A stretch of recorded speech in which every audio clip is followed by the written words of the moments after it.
Hello friends,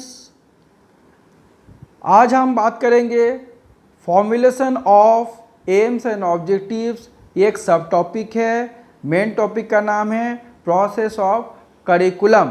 तो आज जिस टॉपिक की चर्चा करेंगे उस टॉपिक का नाम है formulation of AIIMS and objective. उसके पहले जल्दी से हम लोग याद कर लेते हैं कि करिकुलम के बारे में। What is curriculum? Curriculum word जो है लैटिन वर्ड है। जो वर्ड अक्यूरेट जो लैटिन वर्ड है उससे लिया गया है और इसका मतलब है रेस कोर्स।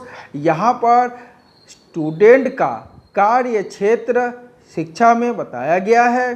कोर्स का मतलब क्या होता है? करिकुलम। और रेस का मतलब क्या होता है? वो स्टूडेंट का जो एक्सपीरियंसेस है, उसकी एक्टिविटीज़ है, वही रेस है। करिकुलम के कंसेप्ट को अगर हम बात करेंगे तो करिकुलम एक टूल है।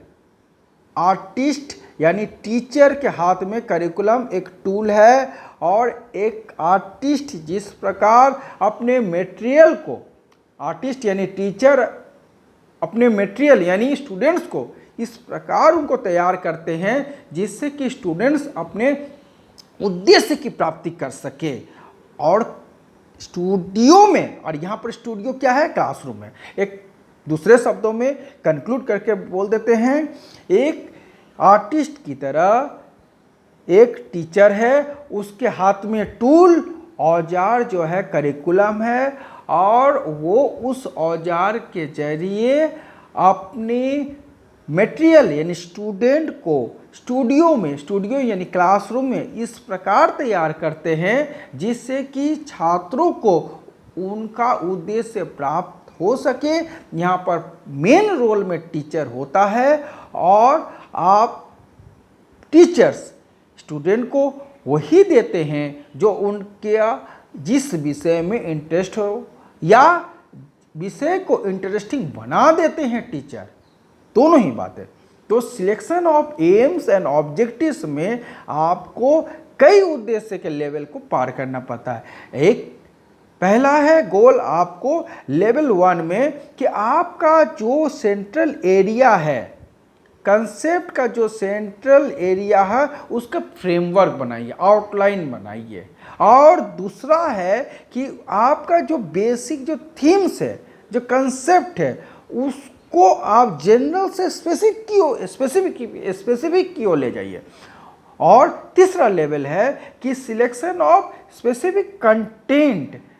अब पर्टिकुलर वही टॉपिक, वही कंटेंट को आप लेकर जाइए जिससे कि आप उनका उद्देश्य को पूरा कर। ध्यान दीजिएगा, हम एक बात बार बार बोलेंगे, वो है लर्निंग एक्सपीरियंसेस। लर्निंग एक्सपीरियंसेस का मतलब होता है जिस प्रकार एक दिया से अंधेरा भाग जाएगा, मोमबत्ती जलाइएगा तो अंधेरा भाग जाएगा, उसी तरह आपका लर्निंग एक्सपीरियंसेस ये काम आना चाहिए उनके ओवरऑल एम्स जो लेकर आए हैं और वो एम्स बरकरार रहे और जो उनमें जो दूसरा जो ऑब्स्टेकल्स है, जो बाधाएं हैं, वो भाग जाए।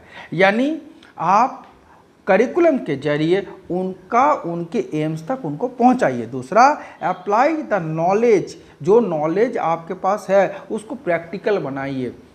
थ्योरेटिकल है आपके पास, लेकिन फर्स्ट ऑफ ऑल उसको बताइए कि वो नॉलेज जो है प्रैक्टिकल वे में उनके ज़िंदगी को बदल सकता है, उनके स्टैंडर्ड ऑफ लिविंग को वो बढ़ा सकता है।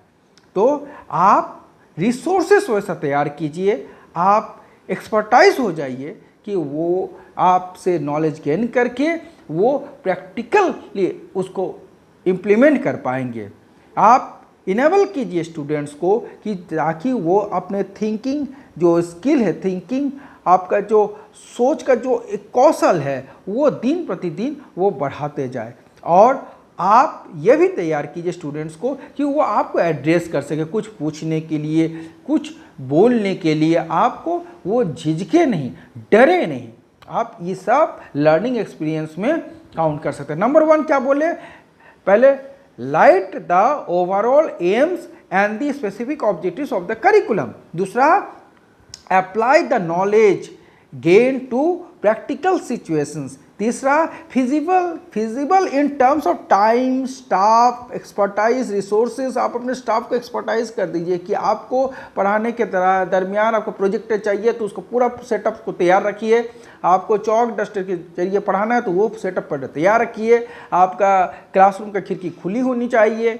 आपका स्टूडेंट्स आपकी तरफ कंसंट्रेट करे, ऐसा मोटिवेट कीजिए। मीडिया का सहारा लीजिए। आप अपना जो ओवरऑल जो आपका सोच है वो सोच उनमें कन्वे होना चाहिए। Enable the students to develop thinking skills and rational powers, stimulate greater understanding as an individual and as members of a group or society, allow the students to address their needs and interest।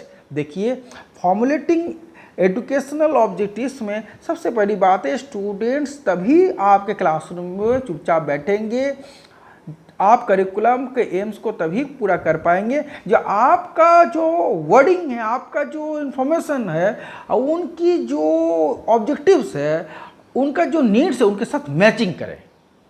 दूसरा, आप जो उनको देने आए हैं पूरी honesty पूर्वक उनको दीजिए और आप देते रहिए तब तक जब तक कि वो इतना योग्य ना हो जाए कि आपको लगे कि ये आप परफेक्ट हो गया। तीसरा, वर्डिंग, जो टाइम आप मेंटेन कीजिएगा वो टाइम हर क्लास में मेंटेन कीजिएगा। उनके उद्देश्य को प्राप्त करवाने में, उनको उनके लक्ष्य तक पहुंचाने में आप अपना जो लेसन है, लेसन के जो यूनिट है, उनको प्रॉपर प्रिपरेशन के साथ, लेसन प्लान के साथ plan your work and workout your plan. उसके बाद उनको अप्रोप्रिएट ढंग से उनको काम में लीजिएगा। लॉजिकल ढंग से उनको ग्रुप बनाइए कि ताकि कम इंटेलिजेंट बच्चे भी आप इंटेलिजेंट बच्चे के साथ कम से कम वो कोशिश तो करे उनके साथ कंधा से कंधा मिलाकर चलने के लिए। इसके लिए ज़रूरी है समय समय पर रिवीजन करवाइए, क्वेश्चन पूछते पूछते अपने टॉपिक को ख़त्म करते जाइए, अगेन क्वेश्चन पूछिए और क्वेश्चन पूछते पूछते उनके टॉपिक को ख़त्म कर जाए। नीड्स ऑफ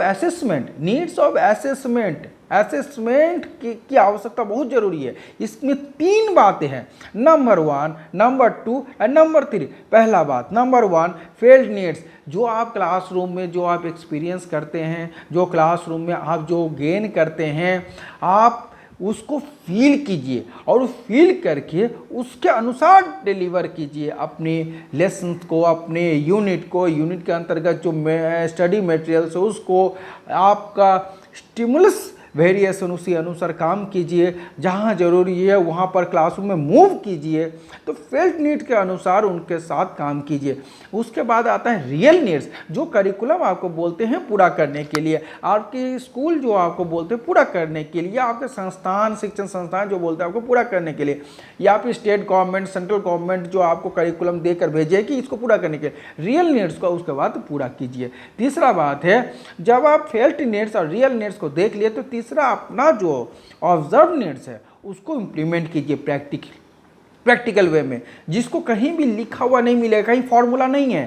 पाठन के लिए कोई फॉर्मूला नहीं है, लेकिन कुछ बेसिक आपको तय करना पड़ेगा। आपका दिन प्रतिदिन का जो आप ऑब्जर्व कर रहे हैं, देख रहे हैं, देख कर जो सीख रहे हैं, सीख करके जो बता रहे हैं, बार बार ये 2 लेवल पर काम करना पड़ेगा। एक है माइक्रो लेवल पर, एक है मैक्रो लेवल पर। जब आप माइक्रो लेवल पर काम कीजिएगा तो सूक्ष्म से बृहद की ओर चले जाइएगा।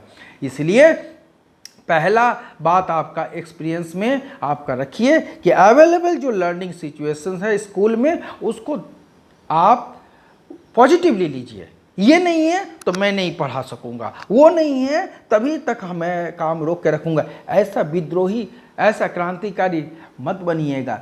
जो अवेलेबल लर्निंग सिचुएशंस है उसी सिचुएशंस में स्कूल में आप अपने आप को ढल जाइए और पढ़ाइए बच्चों को, क्योंकि here the student is the boss, और बॉस बैठे हुए रहते हैं और आप खड़े हैं, तो खड़े खड़े आप ऑनेस्टी के साथ उनको बढ़िया सर्विस दीजिए। दूसरा बात है inputs for effective classroom interaction. Operating system की तरह आप उनके साथ इतना बढ़िया ऑपरेट कीजिए, उनको पॉजिटिव क्लासरूम इस प्रकार बनाइए, उनको अपने अनुसार ढाल लीजिए और उनके अनुरूप आप खुद को भी ढाल लीजिए। एक दूसरे के अनुसार इस प्रकार ढल जाइए जैसे पानी और शक्कर घुल जाने से पानी मीठा हो जाता है। पानी तो पहले से ही मीठा था और मीठा हो गया शक्कर के संपर्क में आने से। उसी प्रकार टीचर होने के कारण आप ये भी समझ लीजिए कि जब आप उनके साथ जब मिलिएगा, घुलिएगा, क्लास लीजिएगा तो आप उनको डेवलप कीजिएगा लेवल्स ऑफ लर्निंग के। तब आप जो उनको जो लर्निंग का जो सिद्धांत है वो किताबी सिद्धांत से उठ करके वो प्रैक्टिकल सिद्धांत उनको दीजिएगा। तो ध्यान दीजिएगा दोस्तों, ओवरऑल एम्स को हमेशा ध्यान में रखिएगा। दूसरा, जो नॉलेज आपके पास है उसको अप्लाई कीजिएगा। तीसरा, एक्सपर्टाइज अपने आप को हमेशा करते रहिएगा। अपने थिंकिंग स्किल को, उनका भी स्किल बढ़ाने में मदद कीजिएगा और स्टिमुलस तरीके से ग्रेटर एंड ग्रेटर उनको अपॉर्चुनिटी दीजिएगा और उनको एड्रेस करने के लिए अलाउ कीजिएगा। डरा के, धमका करके उनको डेड की तरह एकदम मत कीजिएगा। उनको उस कुत्ते की तरह बंद मत कीजिएगा। एक कुत्ता जो है उपयोगी हो सकता है, उनको संदूक में बंद कर दीजिएगा तो कुत्ता मर जाएगा। तो आप डराइएगा, धमकाइएगा तो स्टूडेंट मर जाएगा। तो वो जिंदा होते हुए आपको सिर्फ देखेगा टुकुर टुकुर, लेकिन वो पढ़ नहीं पाएगा। उसको अलाउ कीजिए एड्रेस करने के लिए। आप क्वेश्चन करते करते पढ़ाइए और आप जो कुछ भी पढ़ाइए उनके साथ एग्जाम्पल भी दीजिए।